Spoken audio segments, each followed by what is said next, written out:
તમે જ્યારે મુશ્કેલીમાં મુકાવ છો ત્યારે તમે પોલીસને જાણ કરો છો કે પોલીસ તમારી મદદ કરશે, પણ જ્યારે તમારી સામે કેસરી ખેસ નાખીને આવેલા લોકો હશે તો પોલીસ પણ તમારી મદદ નહીં કરી શકે. માત્ર પોલીસ છે તે તમાશો જોશે અને તમારે માર ખાતા રહેવું પડશે. આવી ઘટના અમદાવાદમાં બની છે, જેની વિગતે વાત કરીશ આ વિડીયોમાં. વૈષ્ણવજન તો તેને કહીએ જે પીડ પરાઈ જાનાને રે. નમસ્કાર, નવજીવન ન્યૂઝમાં આપનું સ્વાગત છે.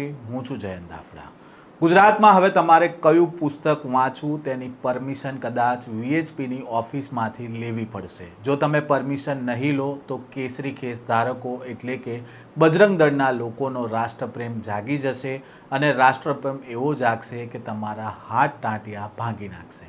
ભલે પછી તમારી નજરની સામે પોલીસ ઊભી હોય, તમે બૂમો પાડતા રહેશો બચાવો બચાવો, પણ તમને કોઈ બચાવનારું નહીં હોય, કારણ કે પોલીસના હાથ કેસરી ખેસ ધારક સામે નહીં ચાલે. થોડા સમય અગાઉ આનંદ નિકેતન સ્કૂલમાં મલાલાના પુસ્તક વાંચવા બદલ વિવાદ થયો હતો.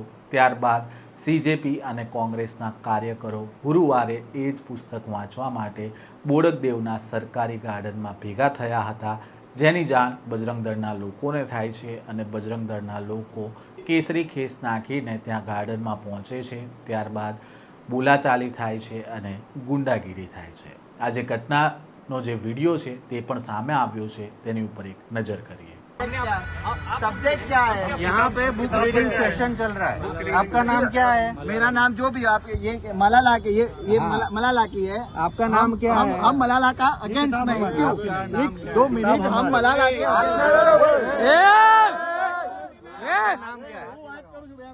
ये भाई तुम क्यों? ए भाई શું है ये? ओ भाई क्या दिक्कत क्या है? मलाला का समर्थन करते हो? आप मलाला का समर्थन करते हो क्या? कश्मीर के हाँ, धक्का क्यों मारा?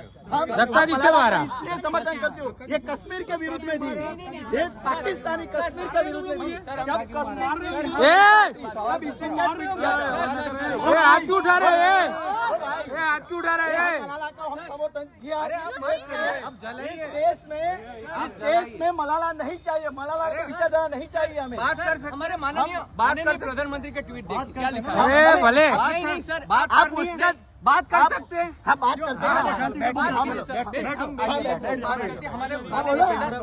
बोलो ना, आप बोलो. अरे आप बोलो.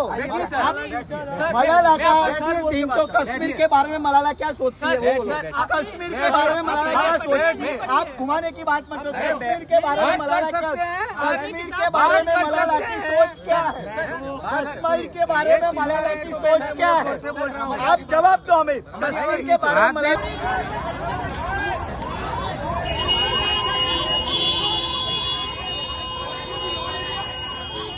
બજરંગ દળના કાર્યકરો જ્યારે ગાર્ડનમાં પહોંચ્યા ત્યારે કોકરોચ જનતા પાર્ટી સાથે જોડાયેલા કેટલાક લોકો અને કોંગ્રેસના પ્રવક્તા પાર્થિવરાજ કઠવાડિયા છે ત્યાં હાજર હતા. આ તમામ લોકો સાથે બજરંગ દળના કાર્યકરોની બોલાચાલી થાય છે. આ દરમિયાન બજરંગ દળના કાર્યકરો ત્યાં હાજર લોકો પૈકી કેટલાક લોકોને માર મારે છે તેવા આક્ષેપ પણ થાય છે.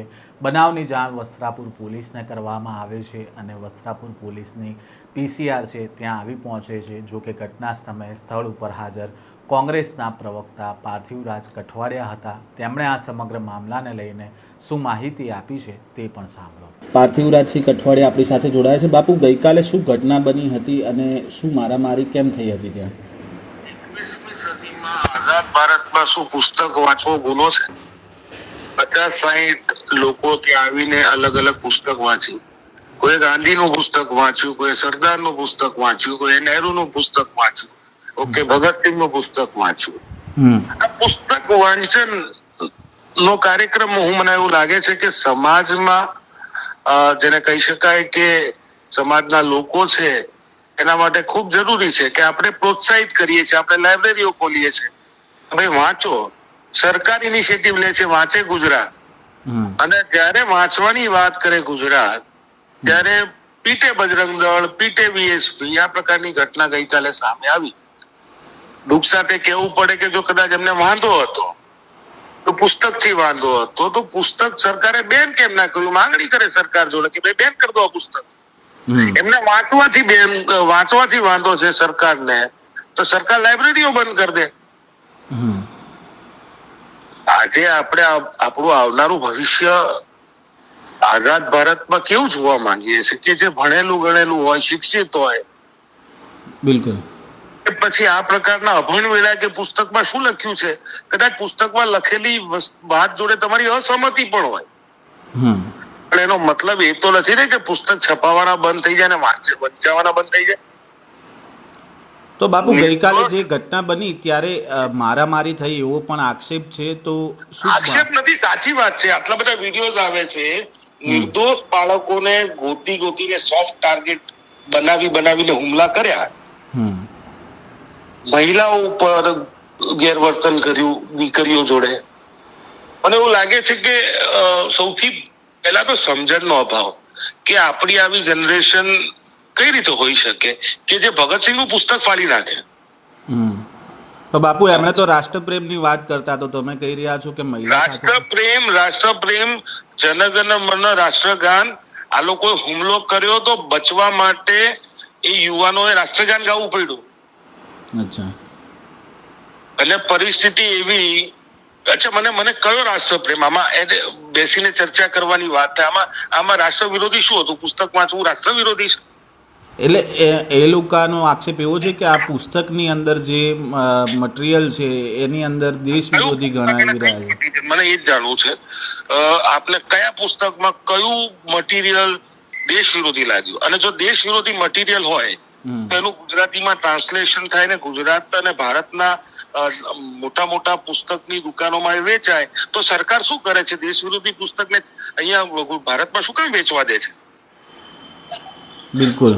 પરંતુ કોઈ પણ પુસ્તક દેશ વિરોધી હોય તો શું સરકારે એની પર પ્રતિબંધ ન મૂકવો જોઈએ? વાત સાચી છે તમારી. દેશના પ્રધાનમંત્રીનું ટ્વીટ છે જેના વખાણ કરતું કહેતા તો ટ્વીટ તમારી જોડે શેર કરીશ, તો પછી વિરોધ તો એમના પ્રધાનમંત્રીનો જઈને કરવો જોઈએ ને. તમે આનું સમર્થન કઈ રીતે કરો છો જેનું પુસ્તક છે? તો બાપુ, જ્યારે ગઈકાલે મારામારી થાય તો પોલીસને જાણ કરવામાં આવી હતી? શું આ ઘટના પોલીસની હાજરીમાં બની હતી? ત્યારે ઘટનાની શરૂઆત થઈ ત્યારે પોલીસ હાજર નહોતી. પોલીસને કોને ફોન કર્યો મને ખ્યાલ નથી. પોલીસની ગાડી આવી અને પોલીસની ગાડીમાં માત્ર એક કોન્સ્ટેબલ હતો. હવે ટૂંકા સામે એક કોન્સ્ટેબલ શું કરવાનો હતો? મને તો પોલીસ તંત્ર પર પણ મોટો સવાલ થાય છે કે આ તો છોકરાઓ બચી ગયા, કદાચ આવું જે ભીડ છે એને કોઈની ઉપર એવો હુમલો કર્યો એટલે કોઈ જીવ ગુમાવ્યો, જવાબદાર કોણ? પુસ્તક વાંચવા માટે કોઈને મારવામાં આવે, આવું એક તો પહેલા અફઘાનિસ્તાનમાં થયું છે ને હવે ભારતમાં થઈ રહ્યું છે. તો બાપુ, જે પ્રકારે આ ઘટના વારંવાર બની રહી છે, અગાઉ સ્કૂલમાં પણ આવી જ ઘટના બની હતી, તો જે વાંચનને લઈને અને જે લોકોના ભવિષ્ય, કેમ કે એક બાજુ સરકાર એવું કહે છે કે વાંચવું જોઈએ, એના માટેના કાર્યક્રમો થઈ રહ્યા છે, ભણશે ગુજરાત, વાંચશે ગુજરાત, તો હવે કોંગ્રેસની શું માંગ રહેશે અને શું રણનીતિ રહેશે? જો આનંદ નિકેતન સ્કૂલના બે મુદ્દા હતા. એક તો બાળકના જમવામાંથી કાચનો ટુકડો નીકળ્યો તો તેવી ફરિયાદ હતી, એ ગંભીર ફરિયાદ હતી. કોઈ પણ બાળકના કોઈ પણ નાના બાળકોના સ્વાસ્થ્ય જોડેના આ પ્રકારના ચેડા થાય તો એનો વિરોધ હોય છે. પણ કયું પુસ્તક કોને વાંચવું એ તો આઝાદ ભારતમાં આઝાદ ભારતનો નાગરિક જ નક્કી કરશે. જો તમને કોઈ પુસ્તક એવું લાગે છે જે ડેરોગેટરી છે, દેશ વિરોધી છે, તો સરકારે પુસ્તકને ભારતમાં છપાવવા જ ના દેવું જોઈએ અને અહીંયા વેચાવા જ ના દેવું જોઈએ.